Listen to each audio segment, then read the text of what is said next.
एक निवेदन है साधुजनों। कल शाम इंदौर से पहले साधना सत्संग में काफी नाम कटे हैं, अतएव आप सबसे निवेदन है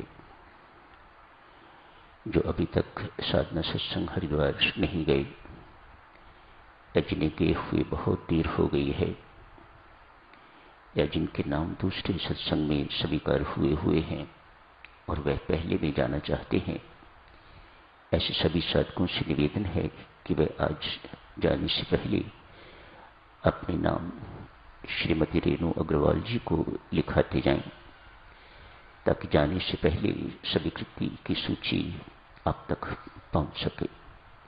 धन्यवाद। मन के जीते जीत है, मन के हरे हर, बुझा हुआ मन हो साधुजनों। न कोई सीरियल देखने को मन करता है, न भोजन ही अच्छा लगता है, न किसी से बातचीत करनी ही अच्छी लगती है। मानो ये मन कितना महत्वपूर्ण है हमारे जीवन में। आप कहते हो आज कुछ मन बुझा बुझा है, क्या हुआ होगा इसको? आज किसी चीज में रुचि नहीं है, चेहरे पर उदासी है, भोजन फीका फीका लग रहा है, खाने को मन ही नहीं कर रहा। आदमी इतना सतर्क होता है लेकिन उस दिन हर दूसरी बात भूल जाता है। आप झट से कहते हो आज मन बुझा बुझा है, तो कितना महत्वपूर्ण है ये मन हमारे जीवन में। यही बंधन का कारण है, यही मोक्ष का साधन है। एक ताला, इसकी एक ही कुंजी, उससे ताला बंद भी हो जाता है और उससे ताला खुल भी जाता है। ऐसा है ये मन। बहुत महत्वपूर्ण देवी सज्जनों हमारे जीवन में इसका रोल। उस दिन चर्चा चल रही थी, मन को दर्पण कहा जाता है, बकरा कहा जाता है, घोड़ा कहा जाता है, अनेक सारे नाम इसे दिए जाते हैं सिर्फ इसे समझने के लिए। ये है नहीं है ऐसा, लेकिन सिर्फ इसे समझने के लिए हम तरह तरह के इसे नाम देते हैं।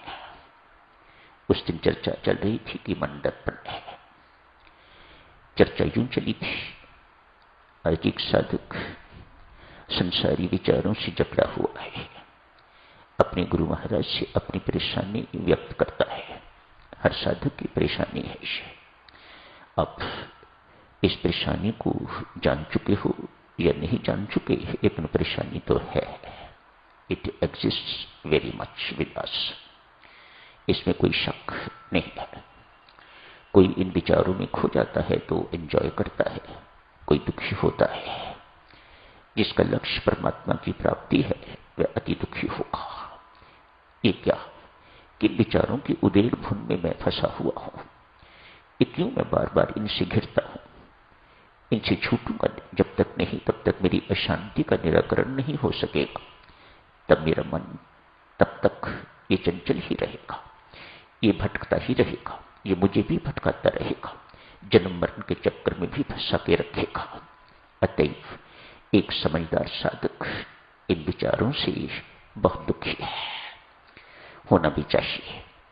तभी बात बनेगी, तभी आप अगला कदम उठा सकोगे, तभी आप ऊपर की एक सीढ़ी और चल सकोगे। नहीं तो वहीं के वहीं हो साधक जन। इसमें बिल्कुल कोई दूसरी राय नहीं। आप जितना मर्जी जाप कर लो, यदि आपने इस बात पर ध्यान नहीं दिया, अपने विचारों पर ब्रेक नहीं लगाई साधक जनों, तो आप बिल्कुल वहीं के वहीं रहोगे जहां से आपने अपनी साधना का आरंभ किया था। एक साधक ने अपनी पीड़ा गुरु महाराज से व्यक्त की है। कहा, बस मेरे मित्र हैं एक अमुक स्थान पर, उनके पास जाओ, उनकी दिनचर्या देखना, हो सकता है तुम्हें कोई मार्ग मिल जाए, तुम्हें कोई रास्ता दिखाई दे जाए। ये साधक चला गया है। जाके क्या देखता है, वह मित्र कोई साधु नहीं है, एक सामान्य व्यक्ति है, एक सराय में चौकीदार। मानो सिर मुंडवाया नहीं है, वस्त्र बदले नहीं, बाल बढ़ाए हुए नहीं है, साधुता का कोई चिन्ह दिखाई नहीं देता, लेकिन देखने से ये साधक है। अतएव दृष्टि एक साधक की है। झट से देखा बहुत सरल है, किसी प्रकार का घमंड इत्यादि नहीं है, बहुत विनम्र है। प्रभावित हुआ। आज दिनचर्या देखी है, जितने भी सराय में बर्तन हैं उन्हें इकट्ठे किया। रात को सोने से पहले उन सब बर्तनों को एक एक करके मांजता है। देख ली, वो भी सो गए होंगे, साधक भी सो गया। सुबह उनके साथ ही लगभग जग गया है। क्यों? दिनचर्या देखनी थी। क्या देखता है, जिन बर्तनों को रात को मांजा था उन्हीं बर्तनों को सुबह फिर धो रहा है। एक दिन व्यतीत हुआ, 2 दिन व्यतीत हुए, 3 दिन व्यतीत हुए। देखा कि इनका रूटीन यही है, इनकी दिनचर्या में किसी प्रकार का कोई अंतर नहीं है।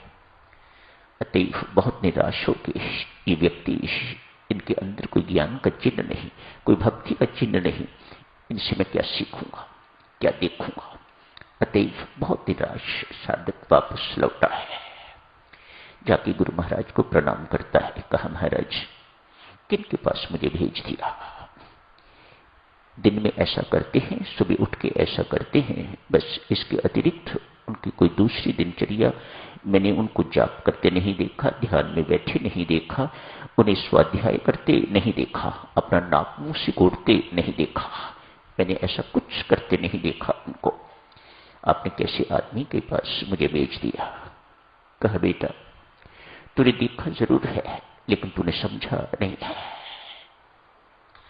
गुरुओं की सीधी सादी, संतों की सीधी सादी बातें हैं। तूने देखा